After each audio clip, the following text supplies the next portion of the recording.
নমস্কার, চ্যানেল রূপা মুখার্জিতে আপনাদের স্বাগত জানাই। আজকের ভিডিওতে আমরা আলোচনা করব পশ্চিমবঙ্গের লক্ষাধিক অঙ্গনওয়াড়ি কর্মী, অঙ্গনওয়াড়ি সহায়িকা এবং আশা কর্মীদের নিয়ে একটি গুরুত্বপূর্ণ আপডেট। সম্প্রতি বিভিন্ন মহলে জল্পনা শুরু হয়েছে, সিভিক ভলেন্টিয়ারদের মতো এবার কি আশা কর্মী ও অঙ্গনওয়াড়ি কর্মীদেরও যোগ্যতার ভিত্তিতে পুনর্মূল্যায়ন বা স্ক্রিনিং করা হতে পারে।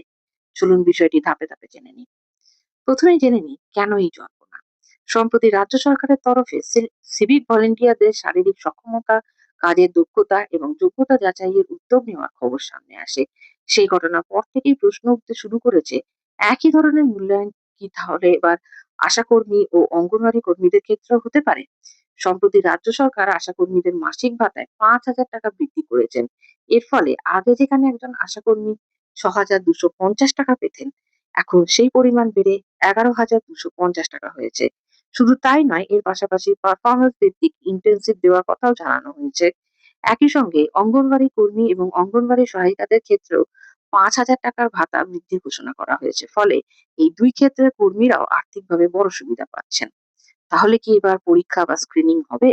এই মুহূর্তে সবচেয়ে গুরুত্বপূর্ণ বিষয় হলো, রাজ্য সরকারের পক্ষ থেকে এখনো পর্যন্ত এমন কোনো সরকারি বিজ্ঞপ্তি বা আনুষ্ঠানিক ঘোষণা জারি করা হয়নি, যেখানে বলা হয়েছে যে আশাকর্মী বা অঙ্গনওয়াড়ি কর্মীদের জন্য বাধ্যতামূলক যোগ্যতা বা স্ক্রিনিং হবে। অর্থাৎ বিষয়টি শুধুমাত্র সম্ভাবনার পর্যায়ে রয়েছে। তাহলে এখন প্রশ্ন আসে যে কেন এমন আলোচনাটা হচ্ছে? বিশেষজ্ঞদের একাংশের মতে, ভবিষ্যতে যদি সরকার সরকারি ও চুক্তিভিত্তিক কর্মীদের নিয়োগ এবং পরিষেবা আরো স্বচ্ছ করতে চায়, তাহলে বিভিন্ন ক্ষেত্রে যোগ্যতা যাচাই বা পুনর্মূল্যায়নের ব্যবস্থা আনা হতে পারে।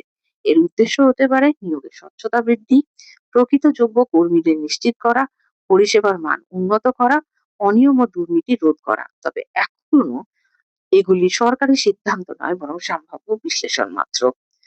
আশাকর্মীদের বর্তমান ভূমিকা কি? আশাকর্মীরা দেশের গ্রামীণ স্বাস্থ্য ব্যবস্থার অন্যতম গুরুত্বপূর্ণ অংশ।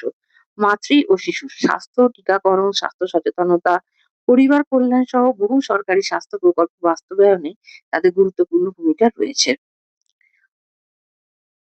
দেখুন, সোশ্যাল মিডিয়ায় বেশ কিছু জায়গায় আমরা দেখতে পাচ্ছি যে খুব শীঘ্রই নাকি আশাকর্মীদের পরীক্ষা নেওয়া হবে। মনে রাখবেন, এটা কিন্তু কোনো সরকারি নির্দেশ নয়। এখনো সরকারের তরফ থেকে এ ধরনের কোনো নির্দেশ জারি করা হয়নি।